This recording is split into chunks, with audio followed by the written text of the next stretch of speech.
ఊపిరాగిపోయిన theatres అన్నిటికీ తిరిగి ఊపిరి పోయడానికి మరొక 8 రోజుల్లో పెద్దిగాడు వస్తున్నాడు. మరి అది చూడడానికి ఫ్యాన్స్ అందరూ రెడీనా? రెడీగా లేకుండా ఎలా ఉంటారులే కానీ. ఇంక ఇది పక్కన పెడితే రేపు మధ్యాహ్నం 3:06 పెద్ది సినిమా నుండి ఒక మిసైల్ అయితే లాంచ్ చేయబోతున్నారు. ఆ మిసైల్ లాంచ్ అయిన తర్వాత టోటల్ ఇండియా వైడ్గా ఆ మిసైల్కి అయితే వైబ్ అవ్వబోతున్నాం. ఆ మిసైల్ పేరే మస్సా మస్సా సాంగ్ అనమాట. అవును, మీరు విన్నది నిజమే. భోపాల్ ఈవెంట్లో ఒక సాంగ్ లాంచ్ చేస్తామని చెప్పి ఇంకొక సాంగ్ కూడా రిలీజ్ చేశారు. అదే హల్లల్లో హల్లో పాటతో పాటు మస్సా మస్సా సాంగ్ను కూడా స్టేజ్ పైన పర్ఫార్మెన్స్ అయితే ఇచ్చారు. ఆ పాట ఎప్పుడైతే ఆ స్టేజ్ మీద పర్ఫార్మెన్స్ ఇచ్చారో అప్పటి నుంచే బ్లాక్ బస్టర్ అయిపోయింది. ఇన్స్టాలో కావచ్చు, యూట్యూబ్లో కావచ్చు, ఇంకా ట్విట్టర్లో కావచ్చు. హిందీ అంటే ఓన్లీ హిందీ సాంగే బయటకు వచ్చింది. అది కూడా బీభత్సంగా అయితే ట్రెండ్ అయిపోతుంది అనమాట. అంటే ఆ పాట అలా వినగానే ఫస్ట్ హీరింగ్లోనే ఏమనిపించిందంటే ఇది కదా ఏఆర్ రెహమాన్ గారి పాట, అంటే దీనికోసం కదా మేము వెయిట్ చేస్తున్నాం అన్నట్లుగా ఆయన ఫ్యాన్స్ అందరూ కూడా ఒక్కసారిగా పాజిటివిటీ అయితే ఆ సాంగ్ పైన అయితే కురిపించారు. అయితే రేపటి నుంచి ఓన్లీ హిందీ వర్షనే కాదు, టోటల్ ఆల్ లాంగ్వేజెస్లో ఈ పాటనైతే మనం అయితే వినబోతున్నాం.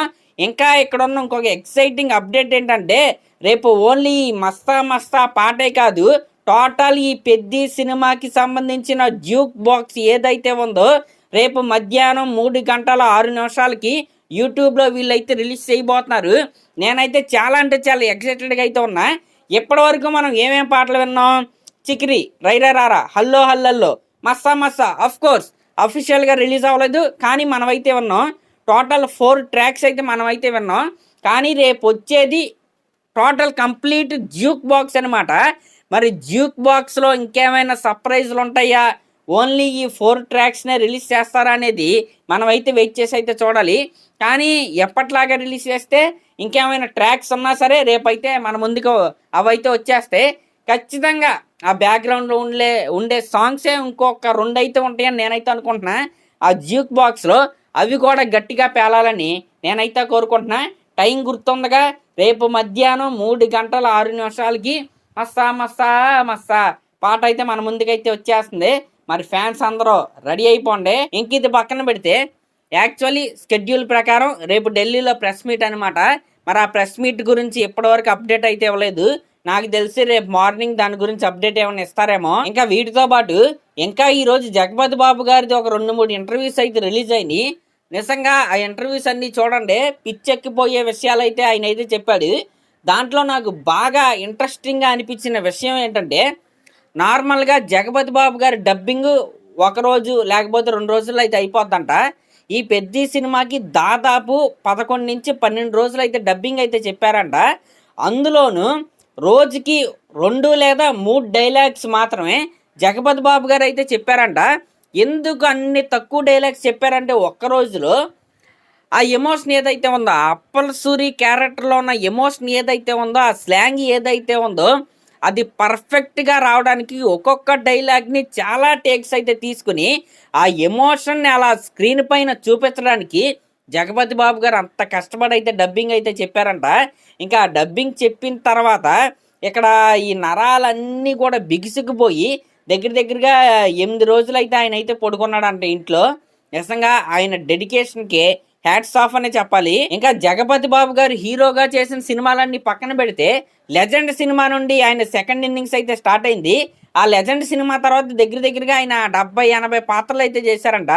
దాంట్లో ఆయనకి గుర్తున్న పాత్రలు ఏంటంటే లెజెండ్, నాన్నక ప్రేమతో, రంగస్థలం, అరవింద సమేత వీరరాఘవ, ఇంకా ఇంకొక 2 క్యారెక్టర్స్ పేర్లు అయితే ఆయన అయితే చెప్పారు. ఆ క్యారెక్టర్స్ అన్నిటికంటే ఈ అప్పల సూరి క్యారెక్టర్ ఏదైతే ఉందో అది ది బెస్ట్గా ఉండిపోద్దని ఆయన అయితే చెప్పాడు. ఇంకా పెద్ద సినిమా గురించి ఆయన ఒక బిగ్ స్టేట్మెంట్ అయితే ఇచ్చాడు. అదేంటంటే ఈ సంవత్సరానికి ఇండస్ట్రీకి ఈ సినిమానే పెద్ద దిక్కు అని జగపతి బాబు గారు అయితే ఓపెన్ స్టేట్మెంట్ అయితే ఇచ్చాడు. ఇంకా ఈ సినిమా రిజల్ట్ పైన ఆయన అయితే పెద్ద కాన్ఫిడెంట్గా అయితే ఉన్నాడు. ఇంకా మొన్న జరిగిన భోపాల్ ఈవెంట్లో రామ్ చరణ్ గారు ఒక 2 సార్లు అయితే ఫంబుల్ అయ్యారు కదా. ఒకటేమో బీహార్ అన్నారు, ఇంకోటేమో బోమ్రా ఇష్యూ, అదంతా మనకు తెలిసిందే. దానిపైన బాగా ట్రోల్ చేస్తున్నారు అని ఆయన అడిగితే దానికి జగపతి బాబు గారు ఇచ్చిన సమాధానం ఏదైతే ఉందో నిజంగా అదిరిపోయింది. అదేంటో మీరే వినండి. Personally I like Charan a lot. మా ఫ్యామిలీ కూడా బాగా ఇష్టం. అదొకటే కాదు, బట్ జనరల్గా ఇవన్నీ వదిలేసి ఏది దొరుకుతుందా అని ఎతికి నెగిటివిటీ ఎక్కడ స్ప్రెడ్ చేద్దాం, ఎక్కడ ఎవరిని దించేద్దాం అనే సేడిజము పర్వర్షన్ ఉన్నవాళ్ళు ఏదో ఒకటి అంటూనే ఉంటారు. సో ఇది అసలు నాకు తెలిసి పెద్ద విషయమే కాదు, ఎస్పెషలీ రామ్ చరణ్కి అసలు కాదు. ఈ doesn't need to care about all this. ఇచ్చనా కొడుకులు కాబట్టి, ఆ సేడిజం కాబట్టి why do they do that? విన్నారు కదా, పని పాట లేని పెచ్చోళ్ళు ఏదేదో వాగుతూ ఉంటారు. కాబట్టి ట్రోల్స్ ఏటికి కూడా ఫ్యాన్స్ ఎవరో కూడా రియాక్ట్ అవ్వాల్సిన అవసరం అయితే లేదు.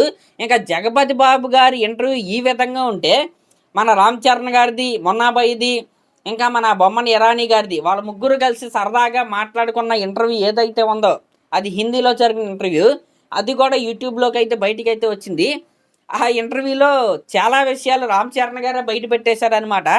ఐడెంటిటీ కోసం పోరాటం అని చాలా విషయాలు అయితే ఆయన అయితే బయట పెట్టేశారు. ఒకసారి ఆ ఇంటర్వ్యూ ఎవరైనా చూడకపోతే చూడండి, చాలా ఇంట్రెస్టింగ్ అయితే అనిపించింది. అంటే సినిమా రిలీజ్కి ముందే వీళ్ళు ఎందుకు ఇలా చెప్తున్నారంటే ఆ సినిమా పైన రాంగ్ ఎక్స్పెక్టేషన్స్ కాకుండా రైట్ వేలో, అంటే సినిమాలో ఇదే ఉంటుంది అనుకుని సినిమాకి వెళ్తారని ఈ రకంగా ఆడియన్స్ని ప్రిపేర్ చేసుకుంటూ రామ్ చరణ్ గారు కావచ్చు, అవినాష్ కొల్లా గారు కావచ్చు, జగ్గుబాయ్ గారు కావచ్చు, దివ్యందు కావచ్చు, ఇలా ప్రతి ఒక్కరు కూడా ఇంటర్వ్యూస్లో అయితే చెప్తున్నారు.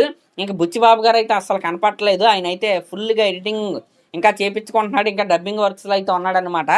మరి అదనమాట మ్యాటర్. మరి దీనిపై మీరేమనుకుంటున్నారో కామెంట్ చేయండి.